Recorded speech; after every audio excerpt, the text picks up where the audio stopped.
Welcome to the Treasury Update podcast, presented by Strategic Treasurer, your source for interesting Treasury news, analysis, and insights in your car, at the gym, or wherever you decide to tune in.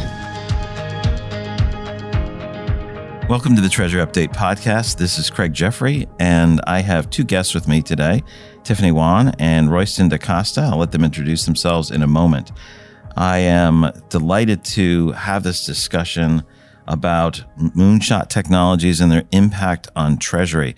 We'll find out what that means in just a moment, but welcome to the Treasury Update podcast, Tiffany and Royston. Thank you, Craig. Thank you, Craig. Maybe the best thing to begin with is just a quick bio from each of you.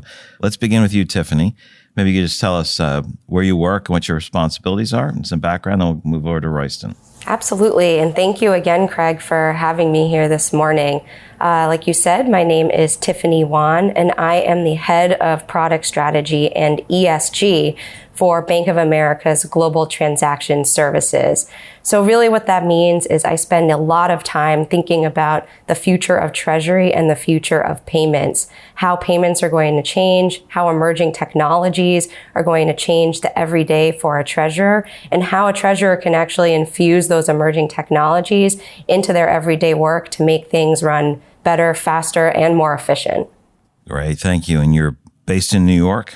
Yes, I'm based in New York. I'm over at Bank of America's headquarters in New York at 1 Bryant Park. Okay, and Royston, you've been on the podcast before, and we have to travel over the Atlantic. Maybe you could just give your background and where you're located. Indeed, you do, Craig. Thank you very much again for giving me this opportunity to have this discussion. Thank you, Tiffany, for agreeing to join us on this podcast. So I'm Royston Costa. I am the Assistant Group Treasurer. I work for a company called Ferguson PLC. We are a North American leading value-added distributor of plumbing and heating products. Turnover is circa $23 billion. And we just recently, this year, listed our primary listing on the New York Stock Exchange. So a proud moment in our company's history. I am currently responsible for the front office, middle office, and the treasury technology for our group. I've been in treasury approximately 34 years, 20 of those years with Ferguson. But previous to that, I worked for Sky, Gillette, Polygram, a company called Seagram, and Vivendi Universal. Finally, I'd say we have 13 cloud-based solutions, including Cooper, which is our main treasury management solution. Thanks for the background. And let's begin with a discussion on what are Moonshot technologies. Maybe we can begin with the banker view. Tiffany, maybe you could start us off with what does that mean? What do you include in it? And then we'll shift over to Royston after that. When I think about moonshots, I really think about new technologies that inspire massive change, disruptive change. So think about technologies that they have these far-reaching attempts to extend the limits of almost what we know today, almost hearkening back to that first time that, the U.S., I'm thinking about the U.S. because I sit here, but the U.S. made that first mission to the moon. So really think about technologies that would, change the market, that would, change humanity even to an extent. And that sounds really big and massive when you're thinking about, okay, how do I bring that back to like every day as a treasurer or every day when I'm trying to make or receive payments? But I think the point is really to think boldly about, what could be, what's the potential of some of these technologies. Yeah, that's a great example. I think it's in the Boston airport. They used to have it. It would always highlight certain things that were done for the mission to the moon that ended up having commercial applications. So reverberating applications across the board. Great example. Royston, we've talked about different items before, including things like digital twins and other items on the Treasury Update podcast. Maybe you could describe your view on whether it's moonshot technologies or just what are those topics of great interest for treasurers as we look out ahead. It may be many years or maybe a few years down the road. So, Craig, you're going to smile at this, I think, because as you know, we never have enough time to talk about all the things that I love to talk about. But I do think that Tiffany started off with a fantastic point, and frankly, the initiative for what Bank of America first started with is what really got my interest, this Moonshot initiative. And it's interesting, isn't it, in terms of what it represented and why they called it that, because for me, as much as I'm going to talk about the individual technologies that really I think are quite important that we should look out for. It represents to me the way that the world has evolved, because you've seen the various I've, in my view, put some landmarks around how technology has evolved, particularly if you look at 2006 and how when the iPhone came in, the landscape really changed. Forget even the internet, smartphones and what we interact with today. But the point I really want to make first of all is this. 50 years ago, when the first man landed, or roughly over 50 years ago, the first man landed on the moon, it was a big deal and is still a big deal, right? Well, today, it's not just about NASA doing it. Obviously, it's still a big deal, but there are companies out there like even Elon Musk that make it possible for the likes of you and me, dare I say, and any normal human being that got the cash, they could go into outer space. So the point behind all this is that accessibility to technology, I think, has almost become invisible in terms of those walls that used to exist before. And this goes across society. So if you look at what we, from a corporate treasury perspective, have had to deal with in terms of banks, historically, I think it's true to say that the retailer, the consumer, has always tended to receive that technology firsthand, and corporates have always seemed to lag behind because of whatever reason, from both sides. But today, they can't say that anymore. I mean, there might still be some nuances and some kind of legacy systems that banks are trying to upgrade, but the pace that digital technology is evolving means that whether you're an individual or corporate, there's a demand now almost, and the companies, the fintechs in particular, are striving to deliver that same experience because it's synonymous almost. When we look at things like, for example, digital twins, which is one of the technologies I'm very keen on, purely for the simple reason that if you look at what's happened with the pandemic, digital twins in principle, the technology, it's used across industry as far as I'm aware, allows you to effectively create a duplicate of a system, an environment, a city for that matter, in the cloud. Not just that, you then can emulate all the stress testing that live environment has to go through in this digital space. You can see what that means then in terms of, if you look at Treasury, whether you're hedging, you're looking ahead 5, 10, whether you're trying to forecast climate change or you're hedging against all sorts of eventualities, and including a pandemic. This would enable us to ensure that we are better prepared for what could be around the corner. So there should never be a case where, although, yes, we can never predict 100% what's going to happen, we should be in a position to at least be prepared if it does happen. You mentioned a couple of the technologies that the three of us talked about when we were preparing for this, ESG and some of the changes there, and digital twins. Either you or Tiffany, maybe you could mention some of the other technology areas that we might cover, when we think about moonshot technologies or radical changes. Yeah, well, when I think about, again, these moonshots, it's like the true technology that's going to transform everything, the full end-to-end. I think Royston really hit on it, that it's not just about, even if it's a technology that maybe shows up first in our individual consumer lives, these technologies really are going to impact far-reaching industries and broadly the market. And, Royston said something that I think is really important. And, we think a lot about it at Bank of America, which is, this concept of, we call it the consumerization of wholesale. So the idea being that because actually one of the big moonshots, or one of the big things that's discussed in the Bank of America report on moonshots, is a mass demographic shift. And you're seeing it that, the next person who sits in my seat, or maybe in Royston's seat or Craig's seat, they're going to be a Gen Z person who's always lived their life. For example, Royston mentioned the iPhone on their smartphone. And so even when it comes down to how they're managing, their HR functions, how they're managing their treasury, they're going to have a different perspective, a different comfort level with technology than maybe, myself or Royston did when we were younger and first started out in our jobs.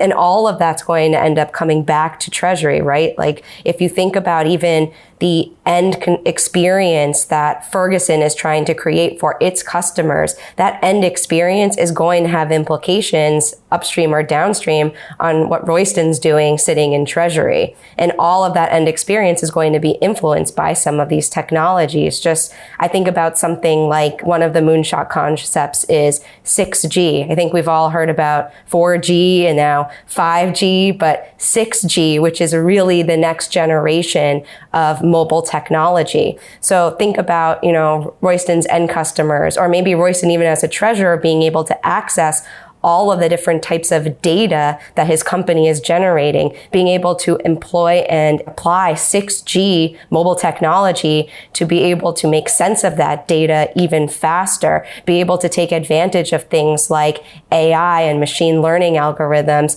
to actually, maximize that data for his purpose. I think that's just, one example. There's, a couple other ones in there that we could talk about. I know Royston already mentioned digital twins. Sitting with my other hat besides product strategy, ESG, I think a lot about carbon capture and storage technology. When you look at companies, their net zero commitments that many of them have made with pretty aggressive targets starting in 2040 or 2050. A lot of that is going to be dependent not just on, changing their energy consumption or their operations, but this actual new technology at scale for taking carbon dioxide out of the atmosphere and storing it in a safe and secure place.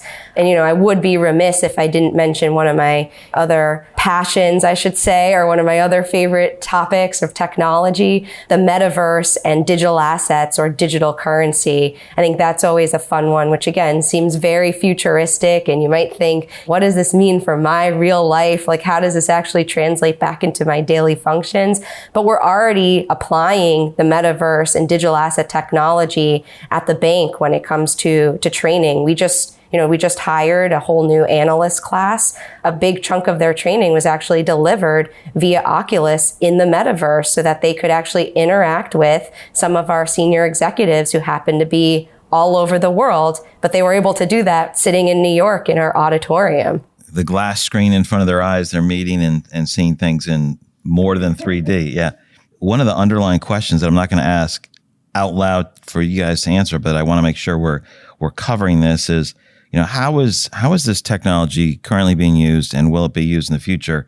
What is the interest in treasurers to do more than just sit back and watch it occur on the individual side? Can you really stay unengaged in it? And so I'll just say a couple things. I won't say it from a skeptical standpoint, but it's easy to commit to net zero carbon in 2050 when we think that's 28 years away. Because individually, you're probably no longer working at the company, but the institution is making a commitment. And so it's, that will take a while, and that can't be done for most of these companies soon. It'll take decades and what, new technologies to make that happen? Let me start by saying the pandemic, and it's probably kind of becoming almost a cliche now, but frankly, if there's one lesson that should have taught us all, apart from anything else that we've all seen, is that time stands still for no one. A lot of companies were caught short by the pandemic in many other ways, but particularly on the technology front. When they looked at a cloud-based solution pre-pandemic, there were still people, dare I say, even treasurers, that were not willing to engage or even consider or commit to looking at that technology or type of technology. And lo and behold, today, I think it's very odd or certainly very unusual for those same companies to sort of dismiss that technology. That aside, you look at all the other technologies that have been mentioned, particularly the ones that Tiffany has referred to early on. These are happening whether we like to admit it or not. So if you're a treasurer or CFO or even a CEO of a company, can you afford to turn a blind eye to what's happening on your high street in a virtual sense? I mean, so many companies have gone to the wall. We can think of them off the top of our head, I'm sure. Unfortunately, Blockbuster springs to mind of where good examples of ignoring what's happening in front of you in terms of evolution, in terms of technology, and then paying the price. So having said that, again, when you look at all these other technologies, whether it's blockchain, augmented reality, metaverse, cryptocurrency, digital twins, quantum computing is another area which I can talk about, and ESG. And there's probably a lot more that's going on. But in terms of Treasury, these are all impacting us today. And there are companies, and you look at the largest companies like Microsoft, Amazon, are driving their own agenda in these areas. So they're not waiting for anyone else. They're just steaming ahead. So the question here we all have to answer, I think, is, are we willing to take the risk? And now it's interestingly, the risk is in a reverse sense. Before, the risk would be, do you want to try this new technology? No, the risk now is, are you prepared not to try out this new technology? I agree completely, Royston. I think about it, my training, my master's is in economics. So I always think about it as opportunity costs. Like, what are you giving up by not taking an action? And, Craig, you brought up a really good point about some of these longer term goals. But I would say they set these longer term goals. And you're right, the CFO who sets them may not be around 28 years from now. But I think when it comes to something like ESG, and even honestly, some of these other moonshot technologies, whether you're talking about, there's a whole section on immortality, which we could spend hours on, which we won't in this podcast, but that is one of the technologies that's out there. But they really do highlight almost an existential moment. And so even if you think about, right, like a company like Ferguson or some of the other clients that we have at Bank of America, right? Yes, 2050 might seem far off, but they're making these commitments because today it's impacting things, whether it's their workforce, right? That's the S part of the ESG, or perhaps their supply chain and supplier diversity, which is both the E and the S. So I think they're making these commitments, but there are some, when you walk it back, some very tangible, real things that they're doing today in order to hit that commitment that really actually makes their operations a lot smoother and a lot more efficient. It's quite interesting. It's a bit of lighthearted, but it's definitely, seriously, it's real. Immortality. I looked into this because of what Bank of America did on Moonshot. I'll tell you what, by the end of this decade, it's already happening, by the way, they are developing technology. I say technology, it's really bioscience, if you like. So apparently we all have something called telomeres, which are part of our DNA structure. And the basic principle, this is a very simplistic approach, mind you, is that these telomeres, as you age, they get shorter. Now, certain organisms, let's say in this world, I think they're sort of like worms or something like that, have the ability to live longer because these telomeres don't reduce as quickly as they do in human beings. So they're trying to learn from these organisms to extend these telomeres within human beings so that we could potentially live longer. Now, there are companies out there that are already testing this and trialing this. So they think by the end of this decade, that it will be more widely available. You could say, well, this has nothing to do with Treasury and finance, right? You've got this happening in the background. It kind of ties into the concept of ESG has become the number one topic, in my view, in Treasury today, frankly. And it's because it's not just about what we traditionally think of ESG about. There's a real challenge that awaits us. It's happening as we speak in terms of global demographics. We've got an aging population, fact, globally. This generation are not reproducing at the same pace or the same scale, on the same scale that our generations did. So when you look at the year 2050, you're going to see a swing in the percentage of the population globally that are much older than the ones that are kind of, let's say, below 40 years old. So you can see why some of this technology is going to play a part in some of these developments, I say, in how Treasury is going to be impacted. Because we haven't got enough people coming in this generation to replace those people that should be or will supposedly would retire. You might end up having people working a bit longer. And they're in a position to work longer because, with science that people are more healthier and so on and so forth, and perhaps even may need to work because who knows, with the way the economies are going. But the point being is that there's so much change that's happening around us. We cannot afford to just kind of think, we'll kick that can down the road. And we'll come to cryptocurrency, by the way, in a second. But because time is not going to wait for us. Yeah, I think you guys are bringing up a number of good points. The idea that we only focus on the next 3 months can be very short-sighted. And like you said, you can kick the can down the road and say, hey, there's a trajectory or trend here that doesn't give us a problem for 50, 100 years. It could and should be addressed in some way. We talked a little bit about ESG. We touched on digital twins. We talked about digital assets and cryptocurrency. And I think for the purposes of the Treasury Update podcast, many people have heard me say there's certain things about cryptocurrency that the non-tracked digital currency it's not central bank digital currency. It's completely anonymous. It's used for a lot of crime. I've long mentioned that I don't think that I see that growing particularly well, where other ones that can be tracked that aren't designed to escape taxation, for example, has likely more merit in my mind, largely due to terrorism and funding and what central banks and governments are doing. But there's a lot on digital assets that goes beyond that. So I'm just, for listeners who are like, hey, Bitcoin is no good, or Dogecoin, or some of these items are not real. Maybe we could talk about what matters on digital assets and digital cryptocurrency that seems to be an area that's making transformation in the society and that treasurers need to be concerned about, especially, digital assets and crypto. I agree with you, Craig. I think digital assets and crypto sometimes gets a little bit of a bad rep just because some of the big headlines that we've seen.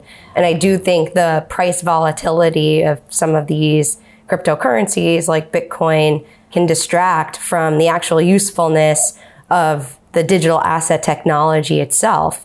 So just a couple examples of things that, at the bank we're looking at and that we've, talked with some clients. And I think there's some they're looking at maybe on their side. So the first one would be NFTs, or non-fungible tokens, which is a type of digital asset. Again, probably right now, most people associate NFTs with Tom Brady signed digital cards that are circulating the internet for, many, many thousands of dollars. But really the interesting part of this technology is the ability to represent something in the real world digitally and something unique, right? So think about how many types of unique pieces of data or unique documents a treasurer exchanges every day, or maybe a bank exchanges every day. For example, KYC documentation, that's unique to an entity or a client. In Royston's world, a purchase order, right? That's unique to that specific transaction. These are all things that are heavily paper-based today, or often quite manual. And wouldn't it be really great if there was a way to represent all of this digitally? And, oh, by the way, link that to the ability to automate some decisioning off the back end of it. So again, something like NFTs might seem like, okay, this is, part of the meme culture and we're driving up crazy costs related to something that doesn't really necessarily have intrinsic value. But then you take it back to the underlying technology and there's a lot of different use cases. It's sort of like what Royston pointed out with the start of the internet. I think when the internet started, nobody would have thought about all of the disruption it caused, all of the different use cases, and all of the new industries that have popped up as a result. And I think that's sort of where we are in many ways with digital assets. And NFTs, by the way, we're not even talking about moving money or clearing and settlement. I'm just purely talking about, making processes and documentation a lot smoother and easier for all of the different counterparties involved. But there's a number of other use cases we could talk about, but I'm sure Royston has his views as well about, where he sees digital assets coming into play in his daily life. So, certainly from my perspective, I perhaps don't have as wide a spectrum of choice that you would have in the bank because you see all types of customers. But I think we do have to recognize that with cryptocurrency, when I first came across the underlying technology, blockchain, which is almost 7 years ago, very few people in Treasury were willing to even think about blockchain, maybe like cloud-based solutions. That's the irony of it all. But I definitely thought the blockchain, and it still does, I think, has a huge potential, and it's already beginning to impact Treasury for sure. But cryptocurrency, I recognize in terms of like Bitcoin and all these other cryptocurrencies, the volatility in the price is definitely not something that Treasury, certainly a lot of main large corporates like Ferguson, would consider for good reason. But it's interesting, literally in the last 3 to 4 months, my view has changed significantly to the degree that I will now look at cryptocurrency from the perspective that if it's regulated, like stablecoin, and also if you look at the solutions that are available out there, companies are offering corporates the ability to pay and receive cryptocurrency, but then to convert it into a fiat currency almost instantly. So it takes out the whole kind of volatility, if you like. But clearly, if you do have to use cryptocurrency, I do believe a lot of large retail companies like, I guess, Nike, Amazon, from my understanding, it's the consumers, and no surprise, this generation, Gen Zs, that are driving the corporates to accept cryptocurrency because they're willing to pay significant amounts of money for these NFTs, non-fungible tokens, like you said, digital assets as well.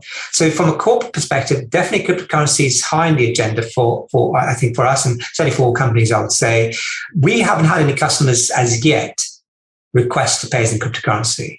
Our banks are beginning to, I think surely you are as well, looking at sort of a solution for cryptocurrency, particularly if it's pegged to like a fiat currency or backed by bank deposits. That's an awesome story. I liked how your views had changed on it. And I think, I'm going to give you an example where I had a negative view on a particular type of technology and it changed. And this is old. When we would go and do consulting, we do whiteboarding. Some of the cool rooms had this whole printer set up. You could print it and it cost a fortune. And I always thought that's way too much. That's like using a laser to slice a tomato.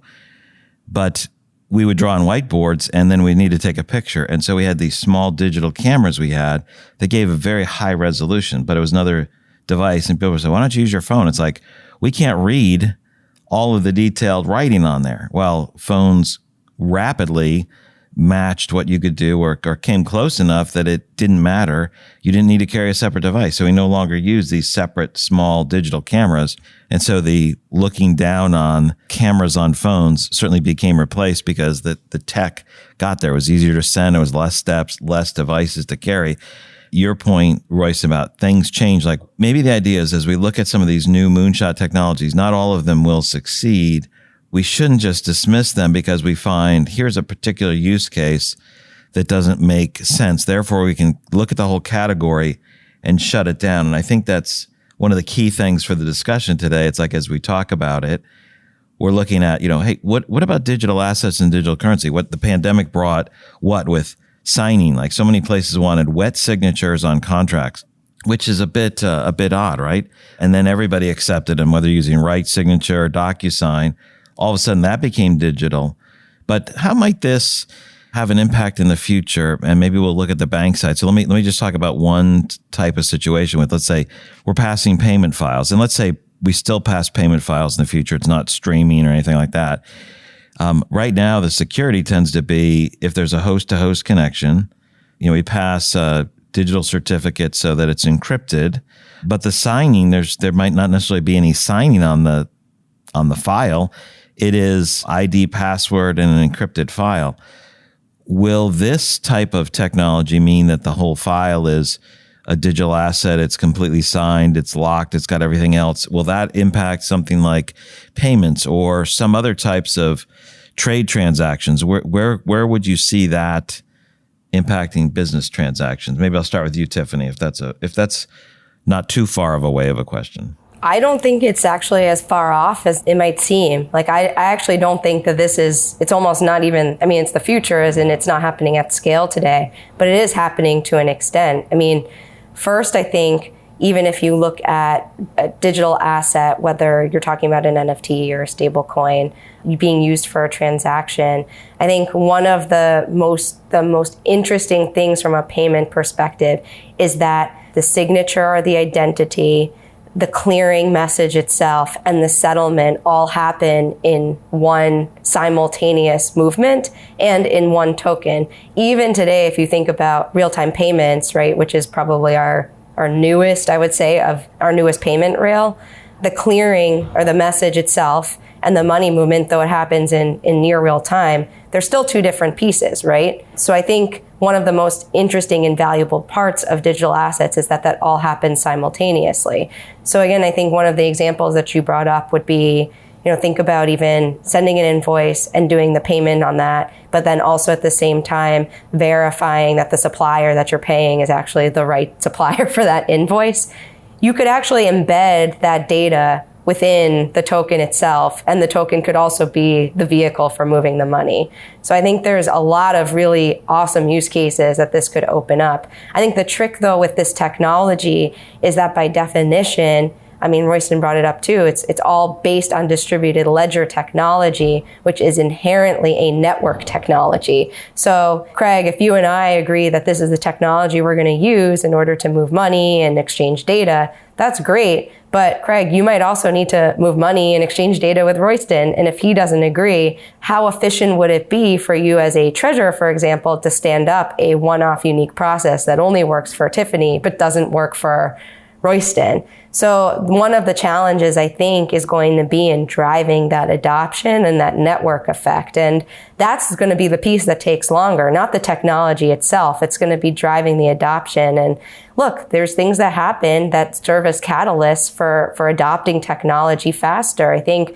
Royston already mentioned it, and I know it's become a little bit of something that people lean on, but I just think about the transformation we've seen with some of our clients within their back office and treasury that happened as a result of COVID. I mean, if you can't get into the office to open envelopes that have checks in them, or if you don't have access to your remote deposit capture tool because it's sitting in the office, you're going to make the switch to ACH or another different electronic payment rail. Or if you're, working from home and you don't have access to your treasury station directly, or maybe you don't have access to your work network, via a computer, you might become more comfortable doing everything on mobile or tablet. And we've seen those numbers reflected in our clients' adoption. I mean, I just think about our CashPro mobile app. Pre-pandemic, the activity on there was pretty nascent. And now I look at the payment value that's approved on that app every single day. And, we used to count billion-dollar days, and, we had a handful of them each year.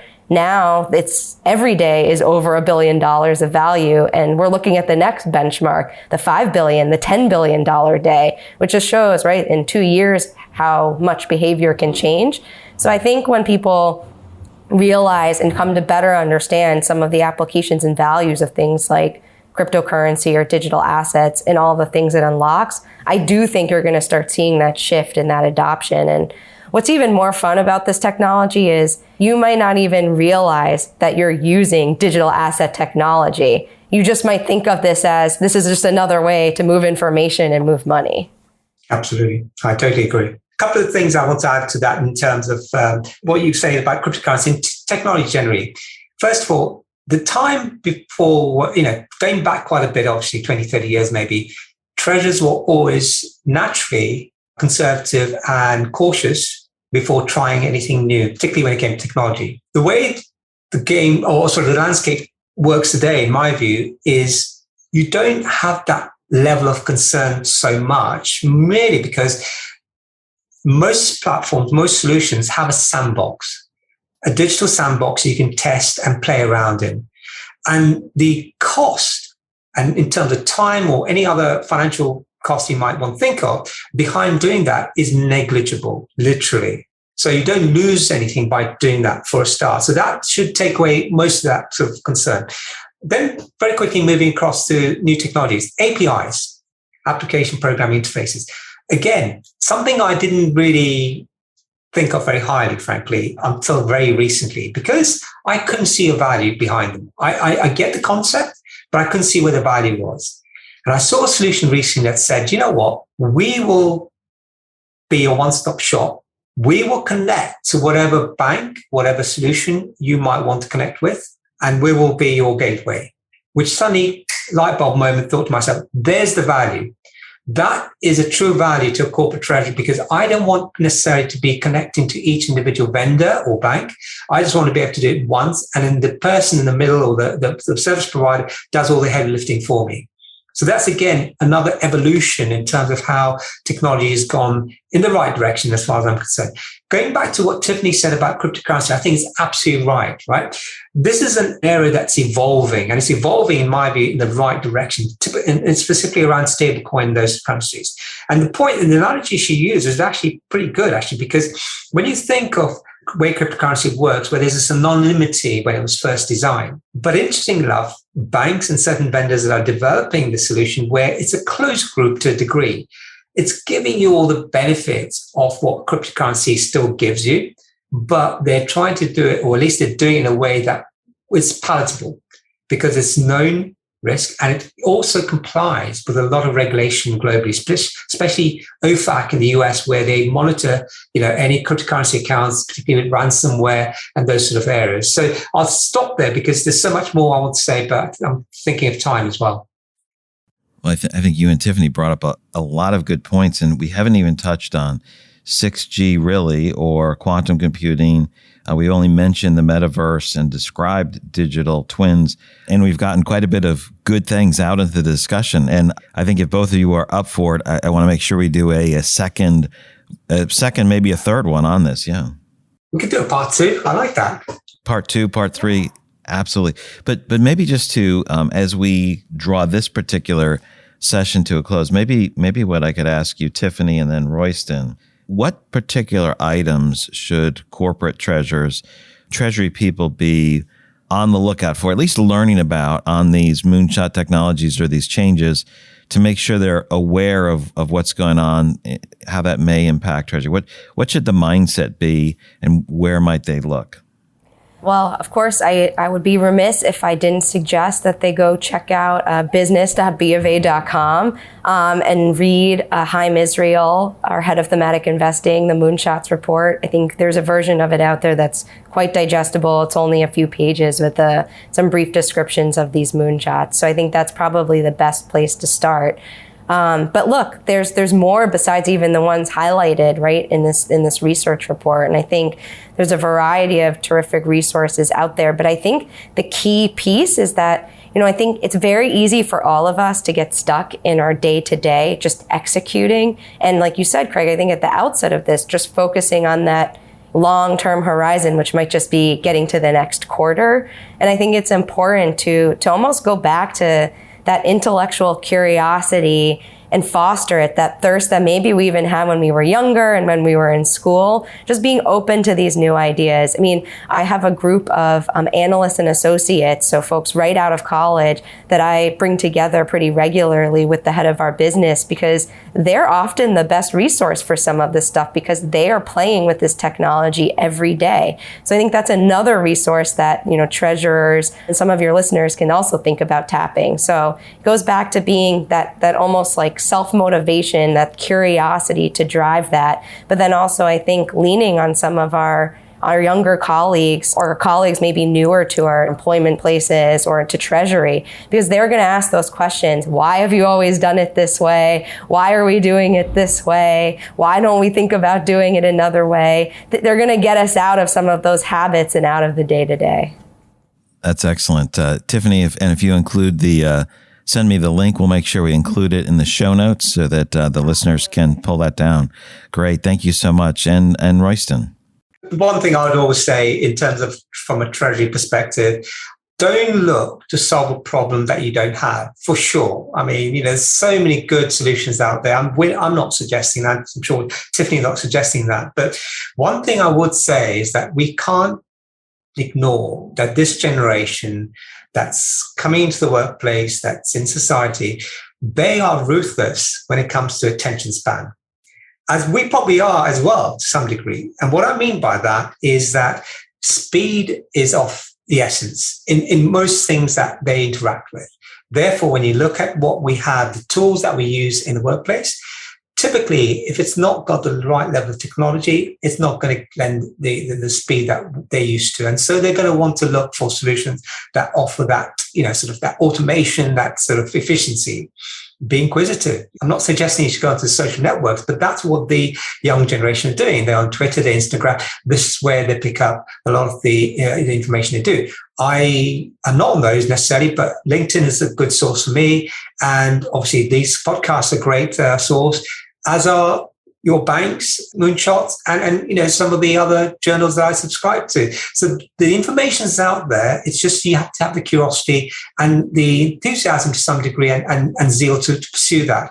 But definitely bear in mind, there are technologies out there that can certainly improve your efficiencies and the value that your treasury function can add to your company. And you don't want to really be in the dark especially when, so for example, cryptocurrency is already happening. We mentioned quantum computing and digital twins. These are technologies that are out there now, today, that you can engage with. Royston and Tiffany, thank you so much for joining me in today's discussion on the Treasury Update podcast. You've reached the end of another episode of the Treasury Update podcast. Be sure to follow Strategic Treasurer on LinkedIn. Just search for Strategic Treasurer. This podcast is provided for informational purposes only, and statements made by Strategic Treasurer LLC on this podcast are not intended as legal, business, consulting, or tax advice. For more information, visit and bookmark strategictreasurer.com.